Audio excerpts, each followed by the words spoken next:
एक बार फिर से आप सभी का स्वागत है। हम अध्ययन कर रहे हैं प्रकाशित वाक्य का और अब समय है कि हम उसके 11वें अध्याय पहले वचन से आगे का अध्ययन करें। पहले वचन से लेकर तीसरे वचन तक लिखा है, फिर मुझे नापने के लिए एक सरकंडा दिया गया और किसी ने कहा, उठ परमेश्वर के मंदिर और वेदी और उसमें उपासना करने वालों को नाप ले, पर मंदिर के बाहर का आंगन छोड़ दे, उसे मत नाप, क्योंकि वह अन्य जातियों को दिया गया है और वह पवित्र नगर को 42 महीने तक रौंदेंगे। मैं अपने 2 गवाहों को यह अधिकार दूंगा कि टाट ओढ़े हुए 1260 दिन तक भविष्यवाणी करें। तो मेरे प्यारे भाई बहनों, यहां पर यूहन्ना को दर्शन मिल रहा है कि उसे एक नापने का सरकंडा दिया गया है। नापने का सरकंडा क्या है मेरे प्यारे भाई बहनों? जैसे जमीन नापने के लिए हम जो इंची टेप का यूज करते हैं और उसका मेजरमेंट करने के लिए जो यूज करते हैं, वैसे ही उस समय में जो एक सरकंडा हुआ करता था नापने का, जो 1 गज का या 1 मीटर का हुआ करता था, उससे जमीन को या किसी बिल्डिंग के पैमाइश को नापा जाता था। तो यहां पर हम क्या देख रहे हैं? उसको किसी जगह का पैमाइश करने के लिए कहा जा रहा है, किसी जगह की मेजरमेंट करने के लिए कहा जा रहा है। और वो क्या जगह है? परमेश्वर का मंदिर, वेदी और उसमें उपासना करने वालों को नाप ले। यानी कि यह सीधा इशारा यरूशलेम में जो मंदिर है उसकी तरफ है। जो यरूशलेम में मंदिर जो प्रभु यीशु मसीह के समय में ढा दिया गया था, प्रभु यीशु मसीह के बाद 70 एडी में उसके पत्थर पे पत्थर बाकी ना रहा, उसे पूरा ढा दिया गया था। और उस दिन से लेकर आज तक कभी मंदिर का तीसरी बार निर्माण कार्य नहीं हो सका है। जैसा कि आप में से बहुत सारे भाई बहन जानते होंगे कि जो इजराइल और फिलिस्तीन का जो झगड़ा है वो उस वक्त उस जगह को लेकर के ही है। और आप में से बहुत सारे भाई बहन जानते भी होंगे कि कुछ हिस्सा ये जो है इजराइल के पास है और ज्यादातर हिस्सा जो मंदिर का है वो हिस्सा हम देखेंगे जो फिलिस्तीन है उसके पास है। और वहां पर हम देखते हैं कि वहां पर उनका एक मस्जिद का निर्माण भी है, जो कि हम देखते हैं 683 एडी के लगभग जो इस्लामिक खलीफा है उमाया डेस्टिनी के, उनके द्वारा वहां पर स्थापित किया गया था। उसे वो मस्जिद अक्सा कहते हैं, जिसे इंग्लिश में टॉम ऑफ द रॉक भी कहते हैं, डॉम ऑफ द रॉक, माफ कीजिएगा, डॉम ऑफ द रॉक भी कहते हैं। तो ये वहां पर बना हुआ है और उनके पास केवल एक वेस्टर्न वॉल है। इजरायलियों के पास केवल एक वेस्टर्न वॉल बची हुई है, एक खंडर सा एक दीवार है, जिसमें से आप में से बहुत सारे भाई बहन जानते भी होंगे। आप गूगल में सर्च कर सकते हैं वेस्टर्न वॉल ऑफ टेंपल, तो आप वहां देखेंगे एक बड़ी सी मोटी सी दीवार है। केवल अब यहूदी उससे क्या करते हैं, उसे छू करके ही वहां खड़े होकर की प्रार्थना और अपना सारा काम वहां पर इबादत वगैरह का करते हैं। तो ये जो दर्शन है ये सीधा भविष्य में मंदिर के तीसरे निर्माण कार्य का ये दर्शन है। यानी कि मंदिर का तीसरी बार निर्माण कार्य शुरू होगा, लेकिन वो निर्माण कार्य पूरा नहीं हो पाएगा। हम इस बात को जानते हैं। यहां पर हम इस बात को देखेंगे, जो घृणित वस्तु खड़ी की जा रही है, तो संभवतः ये जो मंदिर की प्रक्रिया है ये भी हो सकता है कि ये जो इजरायलियों के द्वारा ना की जाए, ये उस शक्ति के द्वारा की जाए जो शक्ति अपने आप को मसीह तो कहता है लेकिन मसीह नहीं है, जिसके द्वारा ही पांचवी और छठी विपत्ति इस धरती पर देखी गई। यानी 5 महीने की पीड़ा और 1/3 लोगों को मारा जाना। हमने ये वहां पे बात की कि उसी के द्वारा ये सारे कार्यक्रम हुए हैं। तो इट मे बी पॉसिबल कि मंदिर का तीसरा निर्माण कार्य ना शुरू हो, बल्कि ये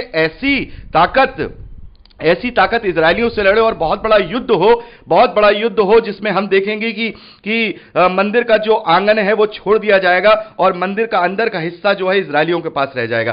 तो इट मे बी पॉसिबल, और हो सकता है कि यहीं पर जो एंटी क्राइस्ट होगा, जो आगे आने वाले समय में, अभी आया नहीं है, अभी आगे आने वाले समय में, तो जब वो एंटी क्राइस्ट आएगा, जो 7वीं तुरही को खोले जाने के बाद आएगा, वो वहां पर घृणित वस्तु को खड़ा करेगा और वो वहां पर अपने मत की ही चीज को खड़ा करेगा या अपना हेडक्वार्टर बनाएगा या अपनी कोई चीज ऐसी करेगा।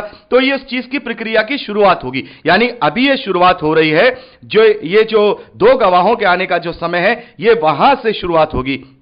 तो इससे हम 2 बातों से जोड़ सकते हैं, मंदिर के तीसरी बार निर्माण कार्य के लिए भी, और जो मसीह विरोधी है जो इस पर घृणित वस्तु खड़ी करेगा उसके विषय में भी हम बात करते हैं। क्योंकि हम जब दानियेल नबी की पुस्तक पढ़ते हैं तो वहां हम 3 बार घृणित वस्तु के विषय में पढ़ते हैं। एक बार हम देखते हैं प्रभु यीशु मसीह से पहले घृणित वस्तु खड़ी की जा चुकी है मंदिर के ऊपर, और दूसरी बार हम देखते हैं ये डॉम ऑफ द रॉक है, ये खड़ा किया जा चुका है। अब तीसरी बार भी मसीह विरोधी के द्वारा खड़ा किया जाएगा, यानी कि मंदिर को अपवित्र किया जाएगा। तो यहां पर हम देखते हैं कि एक बहुत बड़े युद्ध को, एक बहुत बड़े कब्जे वाली बात को दिखाया जा रहा है, और ऐसा होगा कि ये उस संस्था के पास या फिर उस झूठे मसीह के पास ये जगह पहुंचेगी, ये जो मंदिर का जो आंगन है वो उनके पास पहुंचेगा और इजरायली अपने भीतरी वाले एरिया को बचाने में कामयाब हो जाएंगे। तो ये जो पूरा काम चलेगा, ये जो पूरा कार्य होगा, इसका जो केंद्र रहेगा अब यरूशलेम हो जाएगा, इजराइल हो जाएगा, क्योंकि इजराइल में ही ये दो गवाह आएंगे, इजराइल में ही ये दो गवाह आएंगे और इजराइल में ही इनको मारा जाएगा। तो संभवतः इजराइल के पास जो उसकी भूमि है उसमें से भी कुछ हिस्सा वो जो शक्ति है वो अपने ऊपर ले ले। तो बहुत सारे स्कॉलर, जैसा कि मैं आपको पहले भी बता चुका हूं, वो लोग इस्लाम से इसको जोड़ते हैं, लेकिन इस्लाम से जोड़ करके सारी कड़ियां नहीं जुड़ेंगी, क्योंकि इस्लाम में से कोई मसीह विरोधी नहीं उठेगा। मसीह विरोधी मसीह का रूप लेगा, मसीह विरोधी मसीह का रूप लेगा और मसीही लोगों में से ही मसीह विरोधी उठेगा, जो कि झूठा होगा, जो कि झूठी शिक्षाएं देगा। तो ये इस्लाम को आप यहां पर अभी मत लेके चलिए, ये भी साथ के साथ ग्रो कर रहा है, इसका आगे काम आएगा। देखिए अभी आगे जब परमेश्वर के प्रकोप के साथ कटोरे डाले जाएंगे तो ये जो जाति होगी, इस जाति का भी यहां पर हम कार्य देखेंगे, इसका भी कार्य होगा, लेकिन अभी फिलहाल इन चीजों में कोई इसका इन्वॉल्वमेंट नहीं है, ना ही इन पांचवीं तुरही के फूके जाने के बाद जो पीड़ा है उसमें कोई इन्वॉल्वमेंट है, ना ही छठी तुरही फूके जाने के बाद जो 1/3 लोगों को मारा गया है उसमें इन्वॉल्वमेंट है, ना ही इस मंदिर की जो लड़ाई आज हम जो इजराइल और फिलिस्तीन में देख रहे हैं इसका इन्वॉल्वमेंट है, बल्कि यहां पर सीधा ये जो एक तरीके से कहें कि जो फाउंडर है इस मसीह विरोधी का, जो इस वक्त यहां जो फाउंडर संस्था है या वो गलत संस्था, झूठी संस्था जो है वो इस वक्त यहां पर कार्य करना शुरू कर देगी। तो यहां पर हम देखेंगे कि वो यहां इस वक्त अपना मंदिर या अपना चर्च कहना हो या अपना हेडक्वार्टर है वो बनाने की तैयारी शुरू हो जाएगी, और वही समय होगा मेरे प्यारे भाई बहनों जब परमेश्वर अपने दो गवाहों को इस धरती पर भेजेगा जो 3.5 साल तक कार्य करेंगे। यानी कि यहां लिखा है 1260 दिन, जो कि 3.5 साल होते हैं, और यहां लिखा है 42 महीने, तो 42 महीने भी 3.5 साल होते हैं। यानी कि 3.5 साल तक वो जो मसीह विरोधी है, जो ये सारे कार्यक्रम है, वो अपने भी कार्य करेगा, और एक तरफ उन्हीं 3.5 सालों में ही वो जो दो गवाह हैं वो इस धरती पर परमेश्वर की गवाही देंगे। तो मेरे प्यारे भाई बहनों, जैसा कि हमने अभी 10वें अध्याय में पढ़ा कि परमेश्वर अपने गुप्त मनोरथों को उस सुसमाचार के अनुसार जो उसने अपने दास भविष्यवक्ताओं को दिया था पूरा होगा, और ये वो बातें इनके द्वारा रिवील कराएगा। और ये जो भविष्यवक्ता होंगे ये कोई ऐसे भविष्यवक्ता नहीं होंगे कि केवल वो भविष्यवक्ता होंगे, बल्कि उनके पास बहुत पावर्स होंगी, बहुत पावर्स होंगी। देखिए हम आगे पढ़ते हैं 4 वचन से, ये वे ही जैतून के 2 पेड़ और 2 दीवट है जो पृथ्वी के प्रभु के सामने खड़े रहते हैं। यदि कोई उन्हें हानि पहुंचाना चाहता है तो उनके मुंह से आग निकलकर उनके बैरियों को भस्म करती है, और यदि कोई उन्हें हानि पहुंचाना चाहेगा तो अवश्य इसी रीति से मार डाला जाएगा। आगे देखिए 6 वचन में लिखा है, उन्हें अधिकार है कि आकाश को बंद करें कि उनकी भविष्यवाणी के दिनों में बारिश ना बरसे। उन्हें सब पानी पर अधिकार है कि वो उसे लहू बनाए, और जब तक चाहे तब तक पृथ्वी पर हर प्रकार की विपत्ति लाए, हर प्रकार की विपत्ति लाए। तो मेरे प्यारे भाई बहनों, इन 3.5 सालों के समय में ये जो भविष्यवक्ता होंगे, ये जो दो गवाह होंगे, ये बड़े बड़े चिन्ह दिखाएंगे। परमेश्वर की विपत्तियां लाने का अधिकार इनके पास होगा। यहां लिखा है कि जब चाहे तब पृथ्वी पर हर प्रकार की विपत्ति लाए। तो ये विपत्तियां लाएंगे, लोगों को समझाएंगे, लोगों से कहेंगे देखो परमेश्वर की ये बातें हम तुम्हें बता रहे हैं, सच्चे परमेश्वर का अंगीकार करो, लेकिन लोग नहीं मानेंगे। तो ये उन्हें विपत्तियों में डालेंगे, उनको विपत्तियों में डालेंगे, उनको परेशानियों में डालेंगे, लेकिन लोग फिर भी मन नहीं फिराएंगे। यह 3.5 साल का बहुत बड़ा एक विपत्ति काल होगा, महाक्लेश का काल होगा, जब ये दो गवाह होंगे, अपना कार्य करेंगे। और इनकी सीधी लड़ाई किससे होगी मेरे प्यारे भाई बहनों? इनकी सीधी लड़ाई उसी अता कुंड के राजा के साथ होगी जिसने 5वीं मोहर के टाइम पे जो पीड़ा दी थी, और 6ठी मोहर के टाइम पे जो उसने माफ कीजिएगा, मोहर मेरे मुंह से निकल रहा है, तुरही, 5वीं तुरही के टाइम पे जो पीड़ा दी थी, और 6ठी तुरही के टाइम पे जो 1/3 लोगों को मारा गया था, वहां पर जो इस राजा ने, तानाशाह ने जो कार्य किया, तो जो किसी झूठी मसीही संस्था का अगुवा है, उसने जो कार्य किया है उसकी लड़ाई सीधी इनसे होगी। यानी कि जो ज्यादातर जो मसीह विश्वासी होंगे, जो झूठे मसीह विश्वासी होंगे, वो संस्था की तरफ होंगे, उस संस्था की तरफ होंगे, और कुछ ही चंद मसीह विश्वासी जो सच्चे लोग होंगे वो इन दो गवाहों पर विश्वास करेंगे। तो सीधी लड़ाई उनमें 3.5 साल तक चलेगी।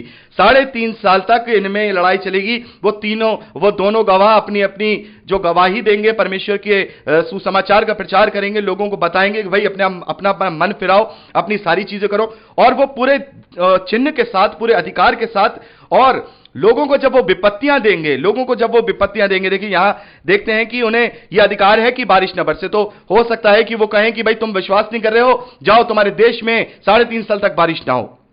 तो लोग परेशान हैं, हाहाकार है, लेकिन मन नहीं फिरा रहे हैं। और उनमें से बहुत से ऐसे होंगे भी जो मन भी फिराएंगे, परमेश्वर के चिन्हों को देख के मन भी फिराएंगे। तो एक बहुत ही अलग मंजर होगा वो दो गवाहों का जब इस धरती पर आना होगा, तो एक बहुत ही अलग तरीके का मंजर होगा। मेरे प्यारे भाई बहनों, आप लोग इमेजिन कर सकते हैं कि दो बड़े परमेश्वर के भविष्यद्वक्ता हैं, वो इस धरती पर भविष्यवाणियां कर रहे हैं, सुसमाचार फैला रहे हैं, लेकिन लोग नहीं समझ रहे हैं। तो उनके पास अधिकार है अपनी बातों को साबित करने के लिए। कहीं बारिश नहीं हो रही है, कहीं पानी लहू बन जा रहा है, और हर प्रकार की विपत्ति लाएं। उनके पास इस बात का अधिकार है कि वो हर प्रकार की विपत्ति लाएं। तो मेरे प्यारे भाई बहनों, अब सवाल ये उठता है कि ये दो गवाह कौन होंगे? ये कौन हैं जो परमेश्वर के सामने, जो जैतून के पेड़ हैं, यहां 4 वचन में हम देखते हैं, ये 2 दीवट है। ये कौन है? ये कोई स्पेशल हैं? आखिर ये दो भविष्यद्वक्ता कौन हो सकते हैं? तो मेरे प्यारे भाई बहनों, इसके विषय में मैंने बहुत ही विस्तार से एक संदेश बनाया है, और यहां पर मैं आपको उसे डिफाइन नहीं करूंगा क्योंकि बहुत अच्छे से मैंने वहां डिफाइन किया है। तो उसका लिंक मैं आपको इस संदेश के नीचे जरूर दूंगा, और उसे आप जरूर देखिएगा, और आशा करता हूं पहले के लिंक भी आपने देखे होंगे।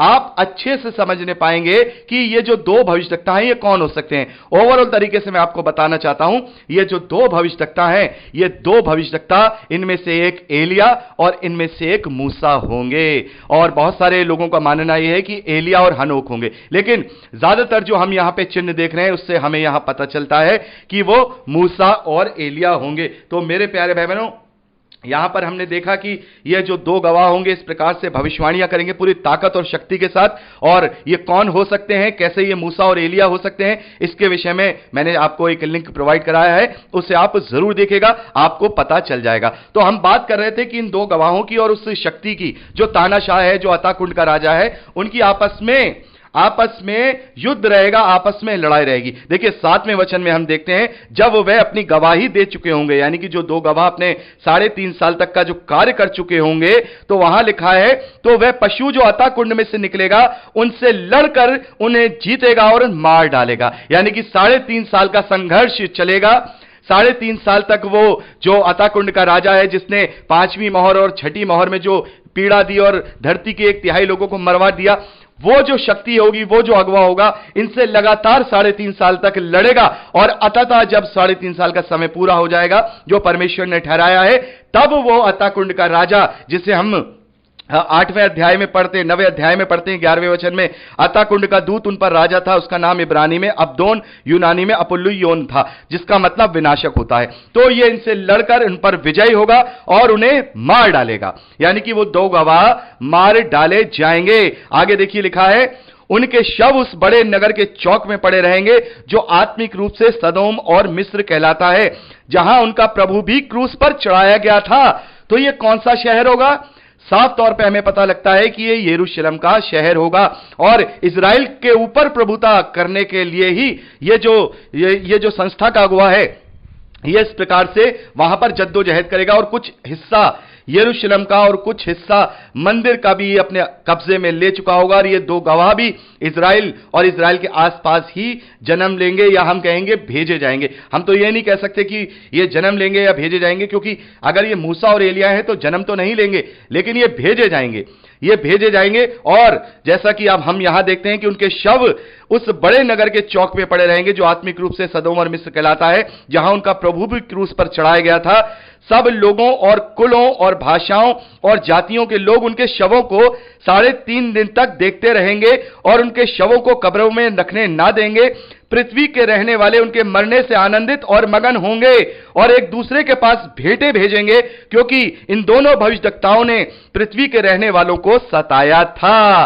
तो मेरे प्यारे भाई बहन, हम क्या देखते हैं कि ज्यादातर लोग उस जो तानाशाह की तरफ होंगे, वो लोग इनकी बुराई करेंगे, बड़े खुश हो जाएंगे इनको मारे जाने से। जो लोग अविश्वासी होंगे, जो लोग गलत कल्ट के पीछे चलने वाले होंगे, वो लोग बड़े खुश होंगे। यहां पर हम देख रहे हैं वो एक दूसरों को भेंटें देंगे, बड़े सेलिब्रेशंस होने शुरू हो जाएंगे कि देखो इन लोगों ने जो परेशान कर रखा था हमें, इन लोगों ने जो टेंशन दे रखी थी, अब हम इन पे जीत पा गए हैं, हमारे अगुवे ने इन्हें मार दिया है। बड़ी खुशियां मनाएंगे वो लोग, बड़ी खुशियां मनाएंगे। और उसकी खुशी कैसे मनाएंगे? वो उन्हें कब्रों में नहीं जाने देंगे, उनके शवों को 3.5 दिन तक, यहां पर लिखा हुआ है, उनके शवों को 3.5 दिन तक देखते रहेंगे, उनको देख देख के खुशियां मनाएंगे, सेलिब्रेशन करेंगे, अपनी जीत का सेलिब्रेशन करेंगे। तो मेरे प्यारे भाई बहनों, यहां पर हम देखते हैं कि पूरी दुनिया उनके शवों को देखेगी। तो ये कैसे देखेगी?